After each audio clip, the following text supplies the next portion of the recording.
السلام علیکم ورحمۃ اللہ وبرکاتہ۔ دیکھیے، ہماری اور آپ کی زندگی میں غذاؤں کا بڑا اثر ہوتا ہے، اور ہماری اور آپ کی زندگی کی کیا خصوصیت؟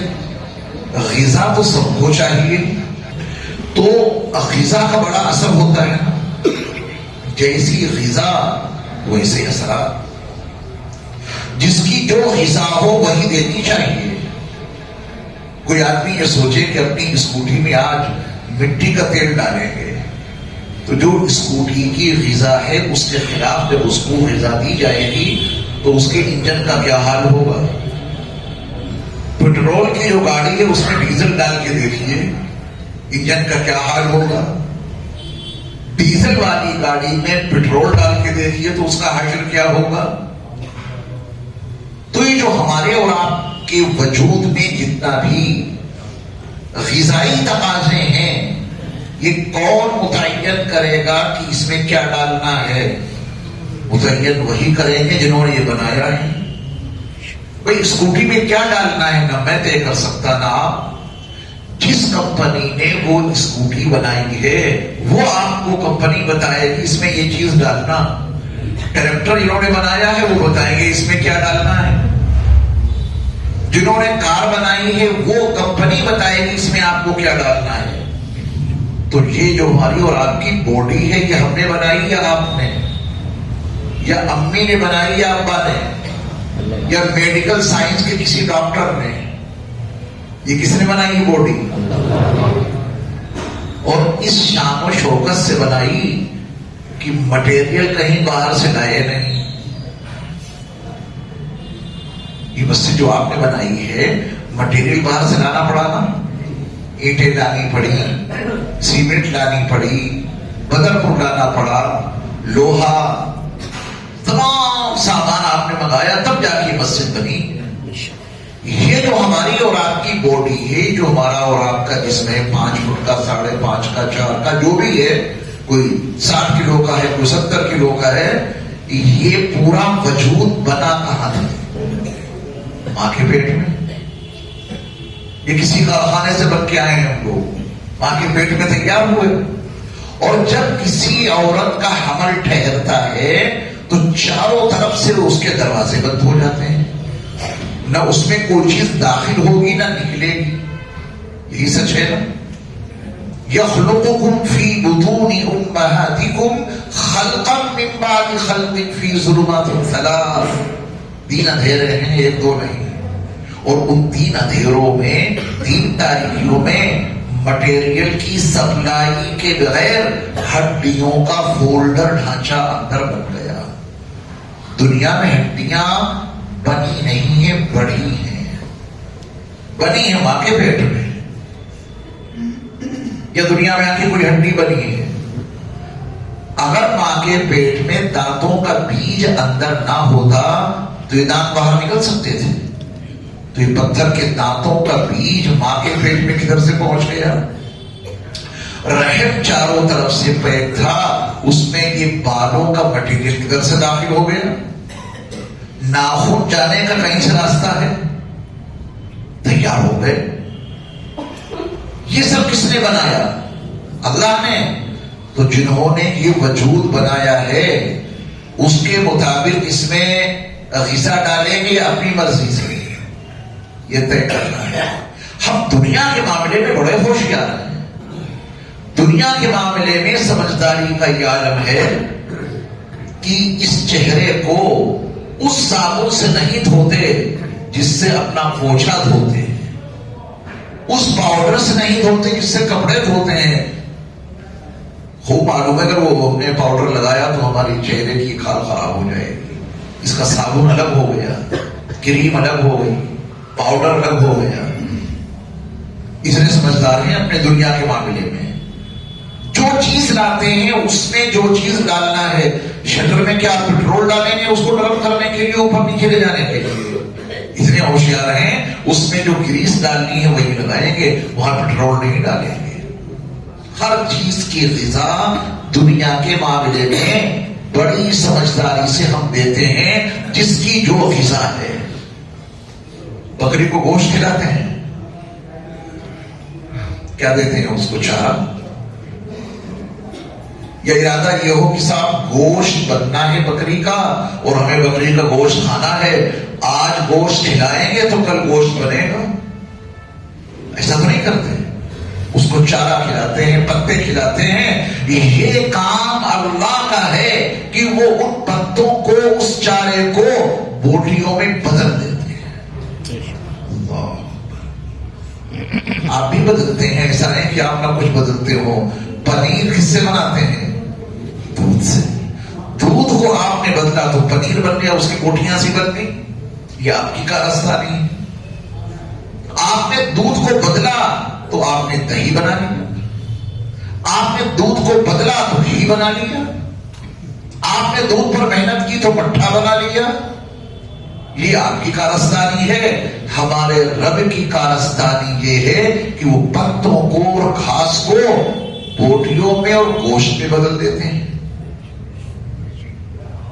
تو بکرے کا گوشت کھا کے آپ شاکاہاری رہیں گے یا ماساہاری؟ ماساہاری نہیں تو بھائی، ماساہاری تو آپ جب ہوتے جب بکری گوشت کھا کھا کے اس کا گوشت بنتا. بکری کا سارا گوشت پتوں سبزیوں کی بدلی ہوئی شکل ہے نا. وہاں گوشت کہاں سے آ گیا، وہاں ماس کہاں سے آ گیا؟ تبدیل ہے شکل. یہیں سے اللہ کی قدرت سمجھ میں آ جاتی ہے. تو ہر ایک کی غذائیں متعین ہیں نا، اس کی جو غذا ہے وہی دیتے ہیں. مگر جو ہماری غذا ہمارے بنانے والے نے متعین کی ہے، ہم اس میں خلاف ورزی کر جاتے ہیں. ان کے آرڈر کی، ان کے حکم کی. اپنی فکر نہیں کرتے کہ اندر ہمیں وہ غذا ڈالنی ہے جو انہوں نے بتائی ہے. تفصیل سے تفہیم میں تسہیل ہوتی ہے. مثالیں دے دینے سے بات آسانی سے سمجھ میں آ جاتی ہے. تو میں نے پہلے چند مثالیں اسی لیے دے دی کہ اسکوٹی میں اگر آپ نے ڈیزل ڈال دیا تو حشر کیا ہوگا. پیٹرول کی گاڑی میں آپ نے مٹی کا تیل بھر دیا تو اس کے انجن کا کیا حشر ہوگا. وہاں بڑے ہوشیار. اور اس کے اندر جو حلال غذا ڈالنے کا حکم انہوں نے دیا تھا، اس کی ہم نے خلاف ورزی کر لی. حلال غذا کی اہمیت کا عالم 3 اسلوب ہیں قرآن میں کھانے سے متعلق. اللہ نے اپنے نبیوں رسولوں کو بھی کھانے کا حکم دیا، کھاؤ. اللہ نے ایمان والوں کو بھی حکم دیا، کھاؤ. اور دنیا کے تمام انسانوں کو بھی حکم دیا کہ کھاؤ. یہ حکم نہ دیتے اور کھانے کی چیزیں فراہم نہ کرتے تو انسان کا وجود بچتا، اس کے وجود کے تانے بانے بکھر جاتے. کھانا سب کے لیے ضروری ہے، نبیوں کے لیے بھی ضروری ہے، ایمان والوں کے لیے بھی ضروری ہے اور غیر ایمان والوں کے لیے بھی ضروری ہے. کھانا تو سب کھاتے ہیں. اب چونکہ انہوں نے ہمیں اور آپ کو بنایا ہے، سارے نبیوں کو انہوں نے بنایا، ایمان والوں کو انہوں نے بنایا، دنیا کی تمام انسانوں کو انہوں نے بنایا، تو انہیں فکر ہے کہ ہمارے بندے وہ چیز کھائیں جو ان کے وجود کو صحیح سالم رکھے. اب اگر یہ 3 اسلوب آپ قرآن کی زبان میں دیکھیں تو آپ دنگ رہ جائیں گے. یا ایھا الرسل کلوا، یا ایھا الذین آمنوا کلوا، یا ایھا الناس کلوا. یہ 3 تعبیریں میں نے قرآن سے پیش کی آپ کے سامنے.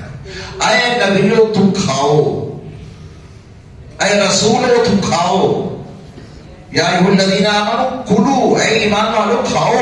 کھانا منع تھوڑی نہ ہے. اگر اندر غذا نہیں لے جاؤ تو ختم ہو جاؤ گے. کھاؤ. نبیوں رسولوں کو بھی حکم ہے کھانے کا، اہل ایمان کو بھی حکم ہے کھانے کا، اور غیر ایمان والوں کے لیے کھانا منع ہے کیا؟ اللہ نے فرمایا یا ایھا الناس، اے دنیا کے تمام انسانوں تم بھی کھاؤ. لیکن کیا کھاؤ؟ وہ سب کے لیے ایک لائن اللہ نے بتایا ہے. رسولوں کو کہا میری عطا کردہ حلال پاکیزہ چیزیں کھانا، اور ٹھیک یہی آرڈر ایمان والوں کو ہے، میری عطا کردہ پاکیزہ اور حلال روزی کھانا. اور ٹھیک یہی ایمان والوں کے علاوہ دنیا کے تمام انسانوں کو اللہ کا یہی حکم ہے میری عطا کردہ پاکیزہ غذائیں کھانا. ان کو معلوم ہے کہ ہمارے بندے اگر وہ غذائیں کھانے لگے جو ہم نے ان کے لیے حرام ٹھہرائی ہیں تو یہ سب اندر سے گڑبڑا جائیں گے، اندر کا انجن سارا ان کا بیکار ہو جائے گا، پھر زمین پر فساد برپا ہونے لگے گا، کچھ کا کچھ ہو جائے گا.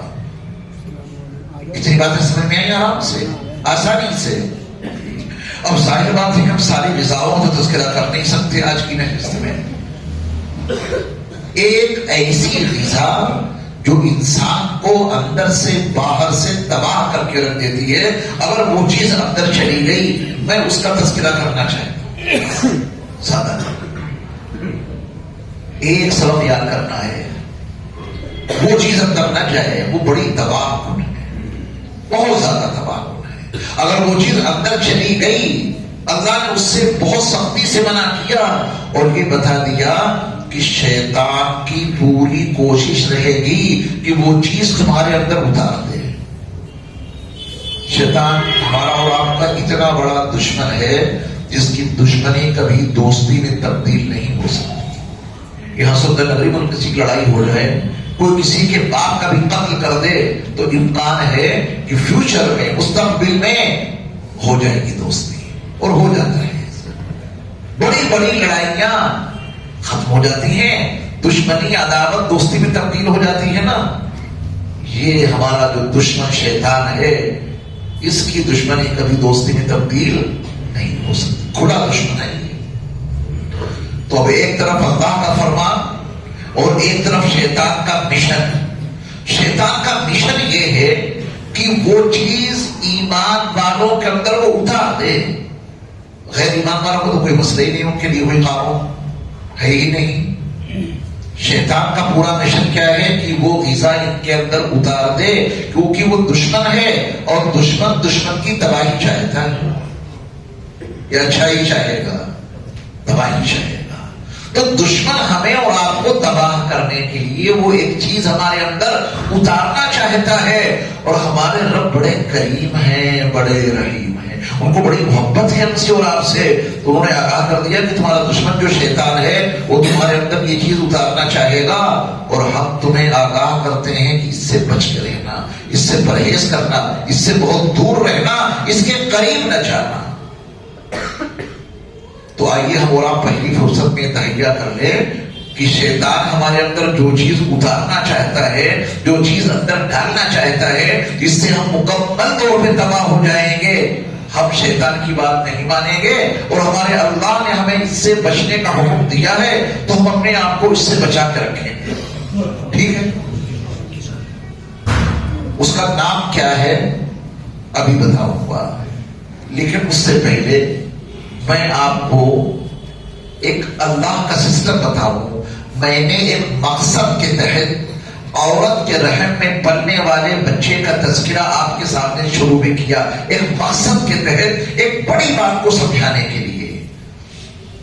جب بچہ اپنی ماں کے رحم میں پرورش پاتا ہے تو اس کو وہاں سیب ملتے ہیں کھانے کو، امرود، کیلا، انناس، گوشت، دودھ، پانی نہیں. وہ سارا وجود جو اندر تیار ہو رہا ہے وہ سب بنتا ہے، پورا وجود غذا چاہیے. غذا کے بغیر تو کوئی چیز آگے بڑھے گی نہیں. وہ ایک چھوٹا سا ڈی این اے، چلیے خیر بحث دوسری ہو جائے گی، کتنا چھوٹا ہوتا ہے سنگل سیل، ڈبل، اس کے بعد بڑھتے بڑھتے پورا وجود تیار ہوتا ہے. اسے غذا کیا ملتی ہے؟ اندر بھی تو غذا چاہیے. تو وہ ساری غذا جو عورت کے رحم میں، ماں کے رحم میں بچے کو ملتی ہے وہ ٹوٹل خون ہے، خون ناپاک. یہ تو طے ہے نا. ماں کے رحم میں بچے کو جو غذا ملتی ہے وہ پھل فروٹ تو ہوتے نہیں، دودھ تو ہوتا نہیں، خون.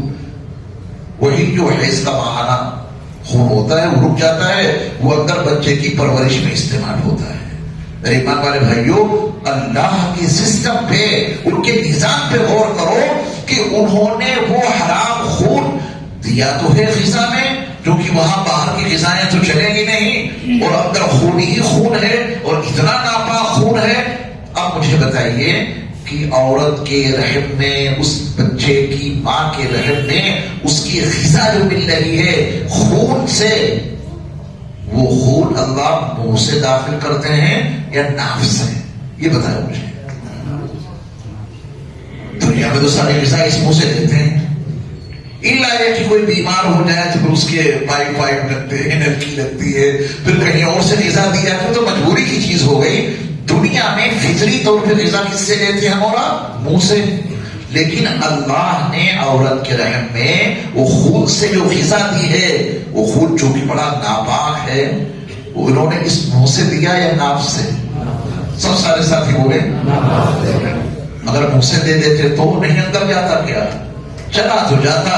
لیکن انہیں معلوم ہے کہ میرا یہ بندہ جب دنیا میں جائے گا تو انہی ہونٹوں سے، اسی زبان سے اور اسی حلق سے کہے گا لا الہ الا اللہ محمد الرسول اللہ.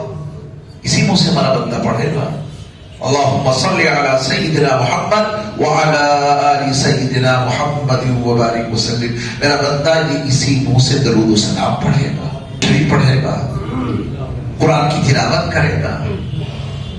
تو اللہ نے اس منہ کو اس گندے خون سے بچا کے رکھا نا کہ وہ محفوظ رہے. اس منہ سے وہ گندی غذا اور غلیظ خون اللہ نے داخل نہیں کیا، کیونکہ اسی منہ سے اللہ رسول کا نام لینا ہے، قرآن کی تلاوت کرنا ہے، اسی منہ سے درود و سلام پڑھنا ہے، اسی منہ سے نصیحتیں کرنی ہے، نعت پڑھنی ہے. بچا کے رکھا. یہاں سے داخل کیا اس خون کو. جب بچہ پیدا ہوتا ہے تو پھر نال کو کاٹ دیتے ہیں. یادداشت باقی رکھی ہے یا یادداشت مٹا دی اللہ نے؟ یادداشت باقی ہے. ہر ایک کی ناف کا وہ چھوٹا سا گڑھا بتاتا ہے کہ تمہاری غذا پہلے یہاں سے جا رہی تھی اور یہاں سے جا اس لیے رہی تھی، نشان دیکھو اور اس سے یہ سبق لو کہ وہ غلیظ غذا اس لیے یہاں سے جا رہی تھی کہ اس منہ کو مقدس رکھنا تھا. کلمہ پڑھنا ہے، تلاوت کرنی ہے. انہوں نے تو اتنا اہتمام کر دیا جنہوں نے باڈی بنائی ہے. اب وہ شخص کتنا ظالم ہوگا، وہ شخص کتنا بڑا ظالم ہوگا کہ جو عقل و شعور کی منزل میں قدم رکھ کر اس خون سے زیادہ غلیظ، اس خون سے زیادہ گندی شراب سے اپنے ہونٹوں کو لت پت کرتا ہے. غور کرنے کی بات ہے. اس خون سے زیادہ غلیظ، اس خون سے زیادہ گندی شراب سے اپنی زبان کو لت پت کرتا ہے، اپنی حلق کو لت پت کرتا ہے. جب یہ چیز اندر جائے گی تو اندر بھی بگاڑ پیدا کرے گی اور اس کے اثرات سیدھے باہر ظاہر ہوں گے. اندر بگاڑ پیدا ہوگا، باہر فساد پیدا ہوگا. اندر بگاڑ پیدا ہوگا، باہر فساد پیدا ہوگا. قرآن مجید کی ایک آیت ہے، اللہ نے اس میں بنیادی طور پہ 4 کاموں سے منع کیا ہے. ان 4 کاموں میں سب سے مقدم کام یہی ہے یا ایھا الذین آمنوا انما الخمر. پہلا نام اللہ نے شراب کا لیا ہے. جوا اور دیگر چیزیں، کیونکہ ہمیں ایک ہی سبق دینا ہے آج کی نشست میں، آج کی مجلس میں. یا ایھا الذین آمنوا انما الخمر، ایمان والو شراب یہ کیا ہے؟ قرآن نے آگے واضح کیا کہ شیطان کی گندگیوں میں سے گندگی ہے. اس میں طہارت نام کی کوئی چیز نہیں، اس میں پاکی نام کی کوئی چیز نہیں. گندی چیز ہے، بہت زیادہ گندی. اور جب یہ چیز اندر جائے گی تو کیا کیا اثرات رونما ہوں گے وہ اللہ سے پوچھیے. انما يريد الشيطان ان يوقع بينكم العداوة والبغضاء في الخمر والميسر. اس کے پینے سے عداوت اور بغض پیدا ہوگا. یہ شیطان کا نظام ہے کہ شراب پلا کر یہ مرض ہمارے اور آپ کے اندر پیدا کر دے، عداوت اور بغض. اور شیطان کا منصوبہ یہ ہے کہ تم کو وہ اللہ کی یاد سے شراب پلا پلا کر غافل کر منصوبہ یہ ہے کہ وہ تمہیں شراب پلا پلا کر نماز سے دور کر دے. فَهَلْ أَنْتُمْ مُنْتَهُونَ؟ اب تو باز آ جاؤ. کیا ابھی تو باز نہیں آؤ گے؟ یعنی اللہ نے یہ مضمون اتنا کلیئر کر دیا کہ سمجھنے میں کوئی دقت نہیں رہی. شیطان کی گندگیوں میں سے گندگی ہے شراب. اللہ کا آرڈر ہے چھوڑ دو اس کو اگر تم کامیاب ہونا چاہتے ہو. اور شیطان اس شراب کے ذریعے چاہتا کیا ہے؟ اس کے جو اثرات ہیں وہ اللہ نے ہمیں اور آپ کو قرآن میں سمجھا دیے. یہ چیز اگر اندر جائے گی تو تمہارے اندر فساد برپا ہوگا. ابو داؤد میں ایک صحابی کے حوالے سے ایک واقعہ مذکور ہے کہ بنو اسرائیل میں ایک خاتون تھی، اس کے قبضے میں ایک نوجوان آ گیا. ہمیشہ برے کام میں مردوں کی ہی غلطی نہیں ہوتی، بعض مرتبہ خواتین برے کام پہ آمادہ کرتی ہیں. یہ خاتون اسی کیٹیگری کی تھی. وہ مرد اپنے آپ کو بچانا چاہتا تھا لیکن اس کے ہتھے چڑھ گیا تو اس نے 3 گناہوں کی پیشکش کی اس خاتون نے. ایک یہ بچہ ہے معصوم سا، اسے قتل کر، یا میرے ساتھ میں زنا کر، یا یہ جو شراب رکھی ہے اسے پی. ان تینوں کاموں میں سے ایک کام تجھے کرنا ہوگا. ہر آدمی کی اپنی سوچ الگ ہوتی ہے. بعض مرتبہ آدمی بھلائی کے لیے کچھ سوچتا ہے لیکن نتیجہ بڑا برا نکلتا ہے. بظاہر اس نوجوان کی سمجھ میں یہ بات آئی کہ ان تینوں کاموں میں سے جو سب سے ہلکا کام ہے وہ شراب پینا ہے. زنا تو بہت ہی برا کام ہے اور معصوم بچے کا قتل تو اور برا کام ہے. میں سب سے چھوٹا والا کام کیے دیتا ہوں. وہ چھوٹا نہیں تھا، بڑا خطرناک تھا، بہت ہی خطرناک. لیکن اس نوجوان کی سمجھ میں جو کچھ آیا اس نے پھر وہی کیا کہ بچے کو قتل کیوں کروں، زنا جیسا برا کام کیوں کروں، چلو میں شراب پی لوں گا، مجھے مت کچھ کہنا. اب جب اس نے وہ شراب پی لی جو اندر اتنا بگاڑ جا کے پیدا کر دیتی ہے کہ اس بگاڑ کے نتیجے میں بڑے سے بڑا فساد باہر وجود میں لانا آسان ہو جاتا ہے شیطان کے لیے. وہ چاہتا کہ کسی طرح شراب تو اندر جائے. یہ اندر چلی گئی تو شیطان کا مشن ہر حال میں بھی پورا ہو کے رہے گا. اور اس نے شراب پی لی. شراب پی تو بچے کا قتل کرنا بھی اس کے لیے آسان ہو گیا اور شراب کے نشے میں زنا کرنا بھی اس کے لیے آسان ہو گیا. وہ دونوں گناہ بھی کر ڈالے اس نے. اللہ نے ہمیں اور آپ کو پہلے سمجھا دیا، آگاہ کر دیا کہ یہ چیز اندر نہیں جانی چاہیے. اگر یہ چیز اندر جائے گی تو تمہارا اندر اتنا بگاڑ پیدا ہوگا کہ دنیا کا ہر فساد برپا کرنا تمہارے لیے آسان ہو